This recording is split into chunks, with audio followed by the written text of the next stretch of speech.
A pandemia, até o presente momento, chegou a Minas Gerais com intensidade menor em relação a São Paulo e Rio de Janeiro. Os dois estados vizinhos já enfrentam a saturação dos hospitais, apesar de terem recorrido a unidades de campanha e realizado adequações extraordinárias com o aumento de centenas de novos leitos. Os casos de Covid-19 continuam em expressivo aumento em todo o Brasil. No Norte e Nordeste, especialmente no Amazonas, Amapá, Ceará, Pernambuco, a capacidade da rede hospitalar esgotou-se. Os óbitos dispararam e as notificações de complicações das funções respiratórias e de AVC escondem a letalidade do novo coronavírus.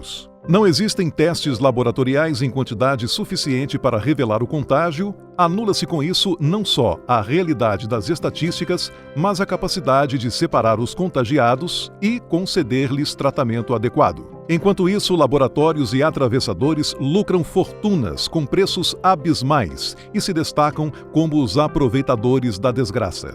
Embora derretam ao calor de Manaus, as previsões como aquela da suposta relação do vírus com o frio invernal, consolida-se a teoria de que, a uma disseminação rápida e explosiva, registra-se queda e superação com a mesma velocidade. Disso, o cuidado de diluir no tempo e de alongar a curva do contágio para o sistema de saúde ter como atender com pontualidade e qualidade. A pandemia já está em todo o território nacional e não deixará fora nenhum estado. Os impactos menores serão nas áreas que conseguirem uma curva mais alongada e dimensionada conforme capacidade de hospitalização dos pacientes da Covid-19. Os estados que registram uma curva menor e mais achatada provavelmente superarão a pandemia num lapso de tempo maior. Na Netflix está disponível o primeiro episódio de uma série que documenta a evolução da Covid-19 e traça gráficos esclarecedores. Pode também servir ao entendimento uma análise dos relatórios de ontem do Ministério da Saúde da Itália. Nele se apresenta que 75% dos contagiados estavam em isolamento domiciliar, cerca de 23,5% estão internados em leitos hospitalares clínicos e 1,5% em leitos de terapia intensiva. A Itália tem 60,4 milhões de habitantes. Ontem havia 100.704 com contágio, em evolução, 17.534 hospitalizados em leitos clínicos e 1.539 pacientes em leito de UTI.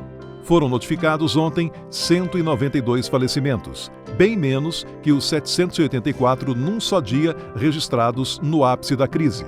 À luz das últimas notícias, o que precisarão? Minas e a região metropolitana de Belo Horizonte, a área mais adensada do estado com seus 5,9 milhões de habitantes distribuídos em 50 municípios? E se a onda se abater por aqui, como ocorreu na Itália, o que precisamos fazer? Analisando os dados de regionalização da pandemia na Itália, encontra-se recorde de incidência de contágio nas cidades e nos estados mais ricos do norte.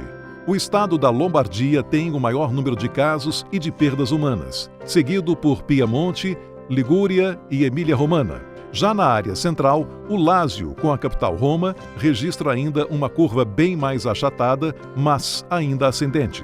Outros estados ficam alinhados, em sua maioria, com a evolução do Lácio. É possível, se me permitem, um paralelo das situações de São Paulo e Rio de Janeiro, com a da Lombardia, e a de Minas, ainda às margens da onda, com a do Lácio.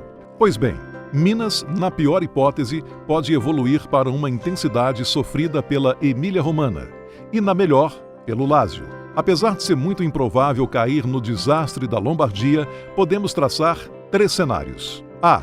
Gravíssimo. B. Grave. C. De média intensidade. Se tivermos sorte, serão abaixo de médio. E é isso que queremos. O caso A representaria uma necessidade hospitalar de 12 mil leitos clínicos e de 1.000 leitos de UTI para Minas inteira. No caso B, demandaria 9 mil leitos clínicos e 800 leitos de UTI. Na hipótese C, seriam 5 mil leitos clínicos e 440 de UTI. Esta última pode ser a mais provável. Temos esses leitos? Como estão distribuídos? Tenha-se presente que um número adequado de leitos clínicos com atendimento precoce reduz a necessidade de leitos de UTI, decorrentes de agravamento por atraso. A administração rápida de medicamento resulta eficaz, enquanto a demora pode ser desastrosa, especialmente para os pacientes com patologias como hipertensão, diabetes e pneumopatia. A distribuição menos adensada da população no interior leva a um prognóstico de menor intensidade de contágio. Já a região metropolitana, mesmo abrigando 29% da população mineira, sofre riscos maiores de 3 a 4 vezes. Disso, a necessidade de cuidados diferenciados. Caso esses números se revelem perto da realidade, a rede hospitalar privada, que cobre 1/3 da população da Grande BH, precisará, caso se repita a intensidade do Lázio, dispor de 1.700 leitos clínicos e a rede pública de 3.300. Nenhuma, nem a outra rede os tem.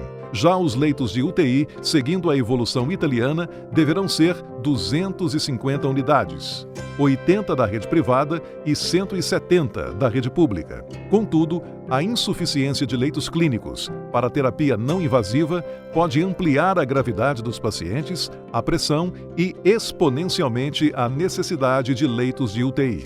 Espero estar errado e que Minas passe pelo caso do estado da Sicília, o menos atingido, e assim, com 1.000 leitos, possa dar conta da pandemia.